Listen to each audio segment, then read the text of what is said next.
최저금리 받는 방법 많이 물어보시거든요. 이게 은행마다 금리가 달라요.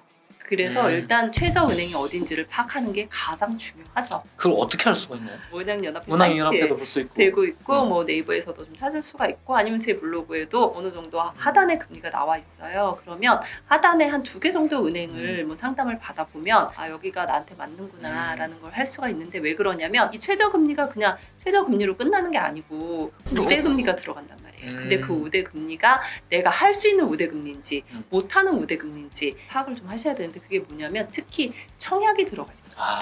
청약은 다들 해지하기 싫어하시잖아요. 그쵸. 네. 근데 나는 3천만 원 대출 받는데 청약을 꼭 해야 된대 이러면 그냥 포기하는 분들이 있어요. 청약 나 해지 안 하고 금리 0.2 올릴 거예요. 그럴 경우에는 청약을 보지 않는 은행에서 받는 게 나을 수도 있기 때문에 한 2-3개 정도는 비교를 해보는 게 지금 지산할 때도 뭐 몇 개 은행 비교하셨잖아요. 네. 마찬가지로 살펴보는 게 좋지. 무조건 나는 주거래 은행이 나한테 제일 잘해줄 거야 라고 생각하는 분은 이제 아마 없을 거라고 저는 생각이 들고 있어요. 네, 저는 개인적으로 이렇게 알아보고 좋은데 결국 대출 전문가와 한번 얘기를 해보고 그 소개받은 은행들 좀 비교를 하는 것도 사실은 좀 맞아요. 시간을 세이브하는 방법인 것 같아요. 왜냐면 이미 업으로 하고 계시기 때문에 어디가 조건이 좋고 어디가 금리를 좀 잘 쳐준다는 거를 이미 알고 계시잖아요. 그러면 매일 하는 일이죠. 한번 했던 일이시니까 네. 그거를 좀 정보를 받고 거기서 이제 좀 자기한테 맞는 걸 선택하는 그렇죠. 것도 방법이 아닌가. 네, 맞아요. 그냥 내가 처음부터 막 이렇게 헤매는 것보다는 어느 정도 한 5단계 올라와서 그때부터 찾는 게 훨씬 시간도 빠르고 정확하죠.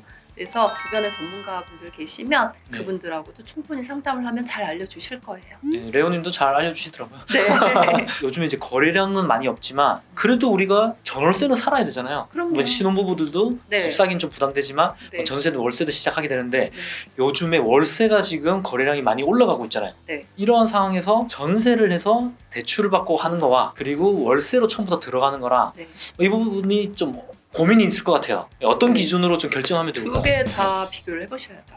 내가 전세로 해서 전세 대출을 받을 때가 몇 프로인지 내가 이자를 내는 게 더 싼지 아니면 월세로 들어가는 게 싼지 둘 다 비교를 해보는 거가 좋다고 생각을 해요. 무조건 언론에서 전세금리 8%막 이렇게 얘기를 하니까 아예 대출 나는 아예 그냥 전세 안 하고 월세 막 이렇게 네. 얘기하시는 분이 있거든요. 근데 요즘 월세도 많이 올랐어요. 많이 올랐어요 월세. 네, 그렇기 때문에 무조건 또 월세가 좋다고 볼 수 없어요. 그래서 2개를 다 비교를 해보고요. 내가 혹시라도 정부 상품을 이용할 수 있는 사람이야. 그럴 수도 있잖아요. 뭐 그런 분이 많이 계시지 않을 수도 있지만 뭐 조카라든지 뭐 이런 분도 있을 거고 그래서 그런 경우에 정부 상품에 해당이 된다라고 하면 금리가 상당히 싸거든요.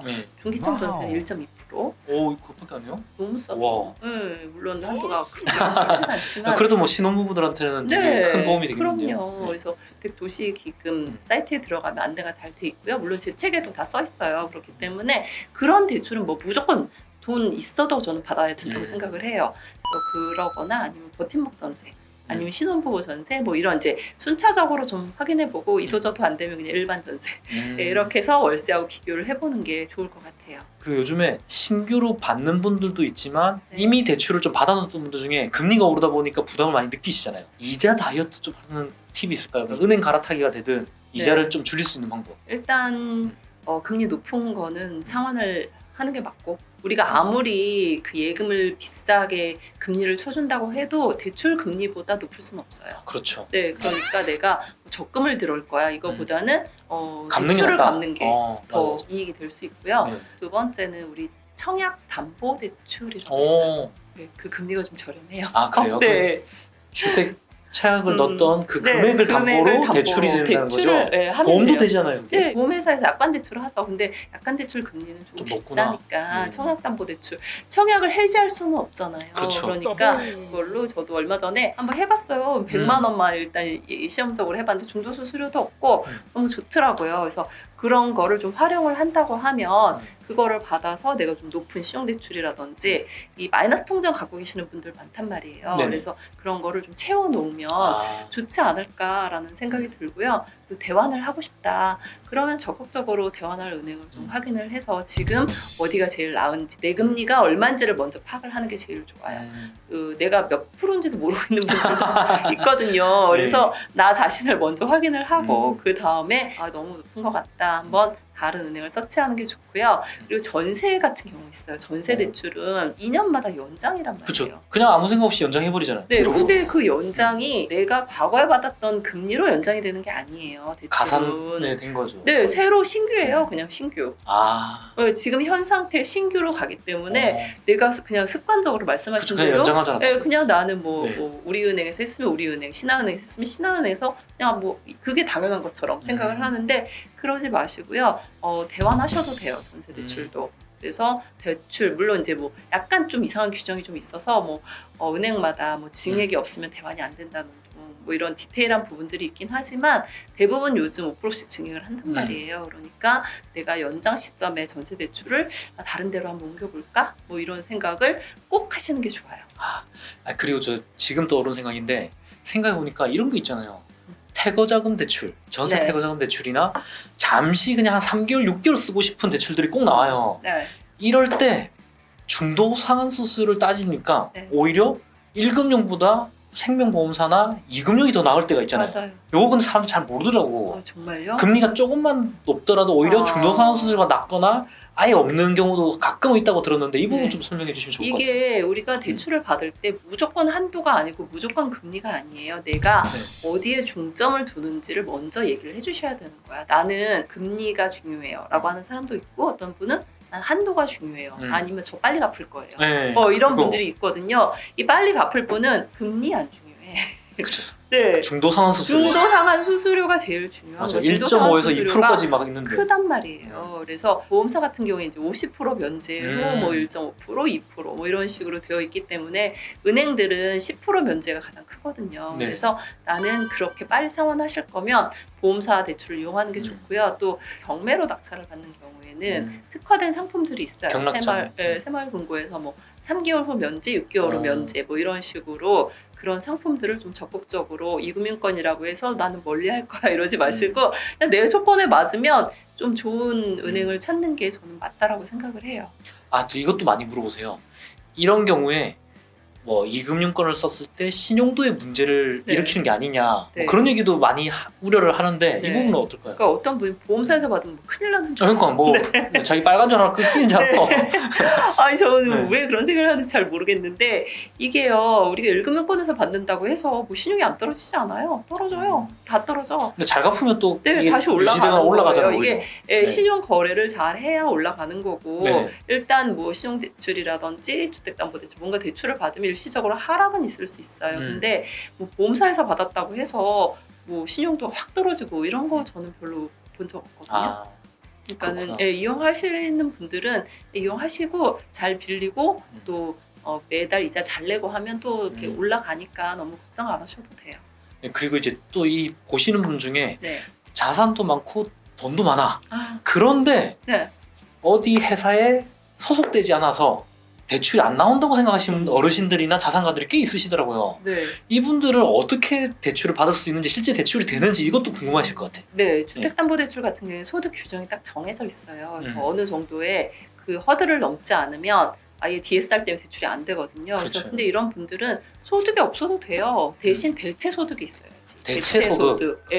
대체 소득이라 하면 우리 카드를 쓰고 잘 갚는 사람들은 어떻게 은행에 생각을 하냐면 아니 이 정도 카드를 쓰는 사람이고 잘 갚으면 그래도 어딘가에서 나올 때가 있다. 돈이 들어오는 사람이야. 그래서 뭐 내가 1년에 한 2천만 원 정도 카드를 쓰면 그래도 연봉 5천 원 되는 사람이야. 이렇게 인정을 해주거든요. 그래서 대체 소득으로 하시면 대체 소득을 돼요. 인정 소득으로 만들어 놓은 거네요, 일종의. 뭐 연금이라든지 신용카드 썼던 거. 그러니까 몇 가지들이 있어요. 건강보험료. 건강보험료라든지 국민연금 납부내역 그리고 신용카드 사용내역 이런 거 있는데 이제 어르신들 같은 경우에 저는 현금만 써요.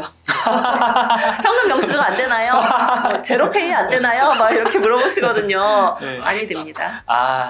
네. 그러면 체크카드라도 쓰셔야 되는 그건 거죠? 돼요. 네. 아, 체크카드는 된다. 네. 온누리 되나요? 그거는 어. 안 현금이잖아요. 아, 그쵸. 온누리도 네. 금융이죠. 네, 네, 그래서 꼭 내가 직장에 음. 소속이 안 되더라도 신용카드나 건강보험료 또는 연금 받는 거를 네. 증빙만 할 수 있다면 이것도 그쵸.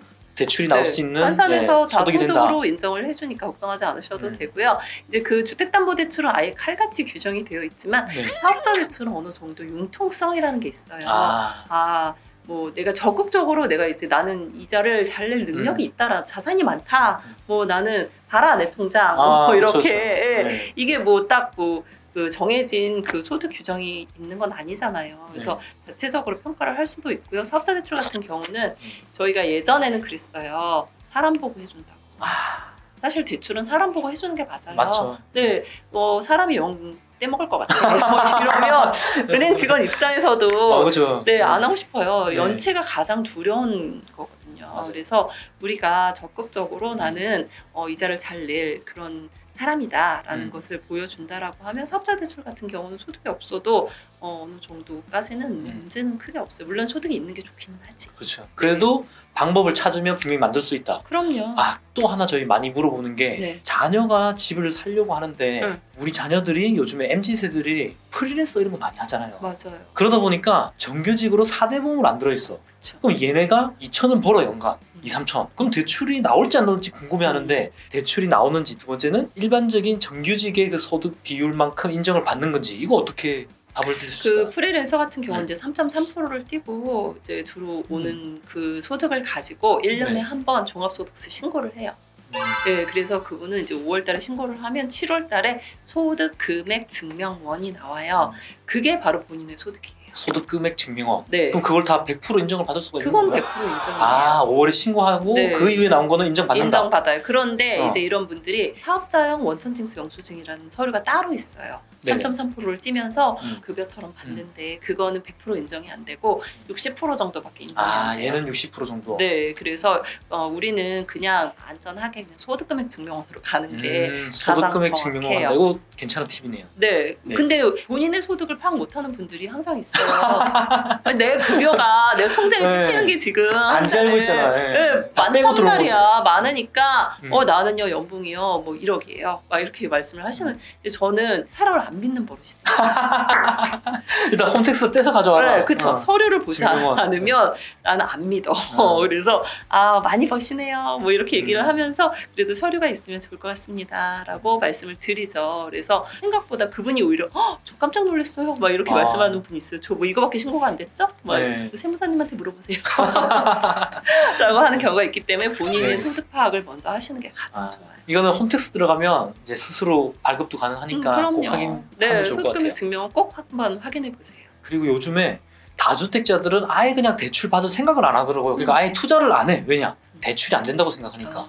네, 그리고 취득세 중과가 있으니까. 근데 저도 다주택자인데 네. 지금 주택담보대출 알아보고 있거든요. 네, 왜냐면 세입자가 나간다고 얘기를 했는데 그렇죠. 돌려줄 수가 없잖아, 다를. 맞아요. 세입자도 빨리 안 구해지고. 그래서 네. 구하는 방법이 있다고 말씀해 주셨잖아요. 네. 이거 한번 알려주세요. 네. 8월 1일자로 생활안정자금 대출이 1억에서 2억으로 늘어났어요. 와, 희소식이에요. 네. 2억까지 매년 나와요. 되는 거 아니에요, 이거? 맞아요. 그쵸. 네, 근데 이제 이 생활안정자금 대출도 주택담보대출의 일종이기 때문에 DSR을 통과를 해야 된다는 거죠. 아, DSR은 통과하고 그래도 다주택자가 대출이 연간 2억이 된다는 거. 그렇죠. 담보로. 다주택자들은 아예 포기를 하고 그러니까 이거 있다니까 방법이. 안 되나 봐요. 뭐 이렇게 얘기를 하는데 그렇지 않아요. 그리고 만약에 이제 부부 공동명의거나 그 생활안정자금 대출은 3자 담보도 돼요. 오, 삼자도 돼요? 네, 3자도 돼. 우와. 내가 소유자지만 응. 뭐 우리 아는 분이 대출을 받고 싶어. 완전 남이온데 아, 남이어도 되거든요. 아, 남도 돼요? 네. 뭐 가족이 아니라. 그러니까 은행마다 조금 다르긴 한데 아. 원래 3자 담보라고 해서 가족이 아닌 남도 되는 음. 은행이 있어요. 그렇기 때문에 그렇게 해서 대출 받을 수 있으면 하셔도 돼. 예를 들어서 뭐 내 집을 담보로 뭐 처제가 돈을 빌려야 돼. 그럼 내가 받아서 주는 것보다 처제가 받아서 그냥 하는 경우도 있거든요. 아. 네, 그래서 다주택자 분들도 생활안정자금 대출은 되고요. 근데 이 생활안정자금 대출을 안 받는 이유가 뭐냐면 이거를 받으면 집을 사지 않는다고 이제 각서를 더 이상 집을 사면 안 된다. 네, 쓰게 돼 있어요. 살 수도 없는데 뭐 시드세 뭐 12%낼 거야 뭐 3주택자 이상이면. 그렇죠. 네. 근데 그거 받아서 뭐 법인이 사업을 한다거나 그런 거는 상관없으니까. 네. 얘도 근데 중도상환수수료가 높나요? 있죠. 주택담보대출이니까 똑같이? 네. 1.5 이상이네요 그러면? 은행마다 좀 달라요. 0.9인 곳도 있고. 0.9도 네. 그래서 내가 뭐 빨리 상환을 할 거면 지금 세입자 때문에 고민하는 분들이 많거든요. 다주택자 분들께서 세입자가 안 구해져요. 맞아요. 네. 교체를 해야 되니 나간다고 하는데 안 구해져요. 요즘 나간다고 얘기를 해요 오히려. 네. 요즘에는 막 계약 갱신하겠다 네. 뭐 조금만 올려달라 이러는데 맞아요. 나갈 테니까 언제까지 보증금 꼭 달라 이런 얘기 많이 하더라고요. 그냥 통보. 네, 맞아요. 네. 그리고 요즘은 이제 임차인과 임대인이 별로 대화가 없어요. 맞아요. 서류로 다 말을 하더라고요. 네. 네, 그렇기 때문에 준비를 하시는 게 좋거든요. 그래서 음. 생활안정자금 대출이 되는지 확인을 해서 2억 정도만 나와도 어느 정도 보증금을 돌려줄 수 있는 분들이 많이 있어요. 이게 용어 자체가 생활 안정자금 대출이라 돼 있으니까 그 얘기를 하더라고. 내가 소득이 너무 높다. 그리고 아니 뭐 내가 뭐 회사 부도난 것도 아닌데 이거 되겠냐? 나 저소득자 아니다. 이런 얘기를 하는데 정말요? 네, 이런 분도 있더라고 실제로. 아니 그 너무 훌륭하신 분들이 많이 있네. 제 걱정을 하고 주변에는 있어. 어떤 분들이 왔냐면 네. 제가 너무 삶이 어려운데 저 무주택자인데 생활 안정자금 대출 좀 해주세요. 이런 분들이 더 많아요. 그래요. 그래서 네. 이걸 모르고 계시는데 상관없잖아요. 이거 뭐 소득이든 저소득자 아니래도.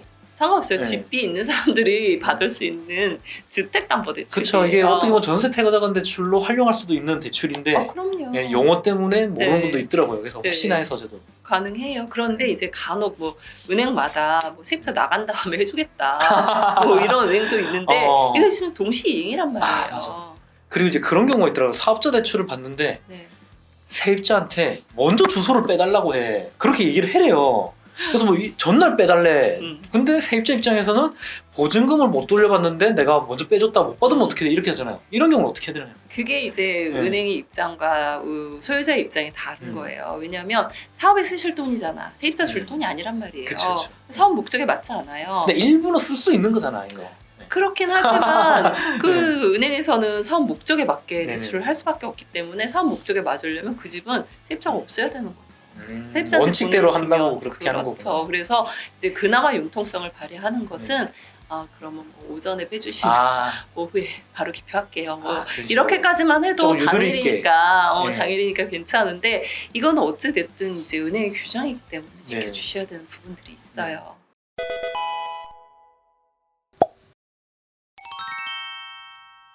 좀 대출을 잘 받을 수 있는 팁이라든지 투자에 도움되는 얘기를 좀 해주시면 좋을 것 같아요. 일단 이분들이 이제 어떤 물건을 사는지 그게 이제 첫 번째 관건인데 나는 내 상가를 사고 싶다 뭐 이러는 분들도 있고요. 나 건물을 사고 싶다 뭐 이러는 분들도 있잖아요. 그래서 내가 상가를 사서 내가 직접 운영을 하겠다라고 하면